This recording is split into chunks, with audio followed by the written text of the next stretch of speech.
शादी की सालगिरह थी। अन्ना खिड़की के पास खड़ी थी, बारिश की बूंदों को कांच पर हल्के से टपकते हुए देख रही थी। उसके हाथ में गुलाब के फूलों का छोटा सा गुलदस्ता था, वही फूल जो करण हर साल लाया करता था। लेकिन इस बार उसने फोन तक नहीं किया था। उनकी शादी को 6 साल हो चुके थे। शुरुआत में सब कुछ एक सपने जैसा लगता था। करण और अन्ना एक दूसरे से बहुत प्यार करते थे, साथ में हंसते थे, सड़क पार करते समय भी हाथ थामे रहते थे, आधी रात को मजेदार वीडियो बनाते थे। लेकिन अब हालात बदल गए थे। अब वे छोटी छोटी बातों पर झगड़ते थे, हंसी कहीं खो गई थी। उनके दिन अब शांत हो गए थे, जैसे कोई गीत धीरे धीरे अपनी धुन खो रहा हो। अन्ना इंतजार कर रही थी कि क्या करण को याद है कि आज उनकी शादी की सालगिरह है। अन्ना ने घड़ी की तरफ देखा, 7:43 बजे थे। शायद उसे याद नहीं रहा, उसने फुसफुसाया। उसका दिल भारी हो गया, लेकिन वो अब भी उम्मीद कर रही थी। तभी दरवाजे की घंटी बजी। वो दौड़कर दरवाजा खोलने गई। मां करण खड़ा था, उसके हाथ में केक था और चेहरे पर हल्की सी मुस्कान। हैप्पी एनिवर्सरी, उसने धीरे से कहा। अन्ना की आंखों में आंसू आ गए। उसने करण को कसकर गले लगा लिया।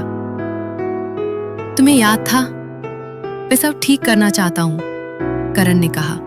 आओ जश्न मनाते हैं, सिर्फ तुम और मैं।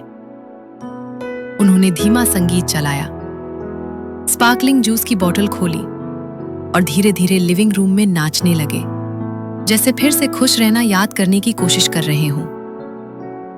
अचानक बेडरूम से फोन बजा। अन्ना उसे उठाने गई। हेलो, उसने कहा। एक गंभीर आवाज आई। मैम, मैं सिटी पुलिस स्टेशन से बोल रहा हूं। क्या ये मिस्टर करण मेहता का नंबर है? घबराई हुई अन्ना बोली, हाँ, ये उनका नंबर है। क्यों?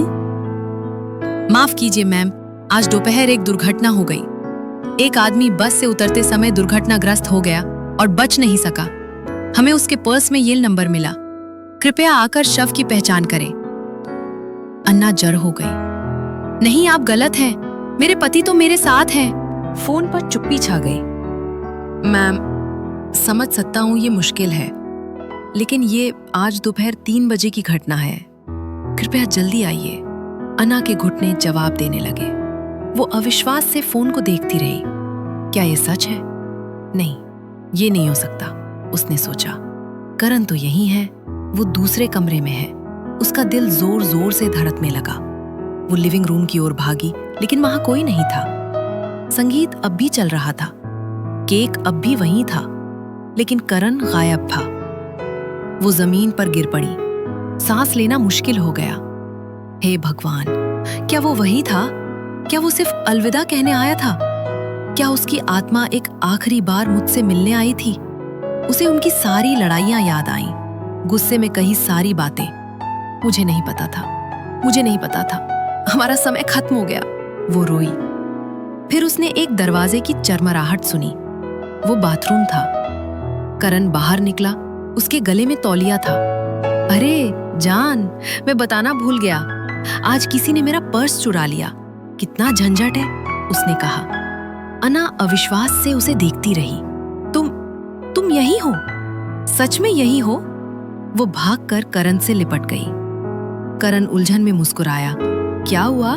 मैंने सोचा था कि मैंने तुम्हें हमेशा के लिए खो दिया, उसने धीरे से कहा। और उन कुछ मिनटों में ही मुझे एहसास हुआ कि मैं तुमसे कितना प्यार करती हूँ। आओ, कभी एक दूसरे से दूर ना हो। कभी कभी जिंदगी बिना चेतावनी के किसी को छीन लेती है। हम अक्सर गुस्से, अहंकार और चुप्पी में कीमती वक्त बर्बाद कर देते हैं, लेकिन प्यार अगर खो गया तो शायद कभी वापस ना आए।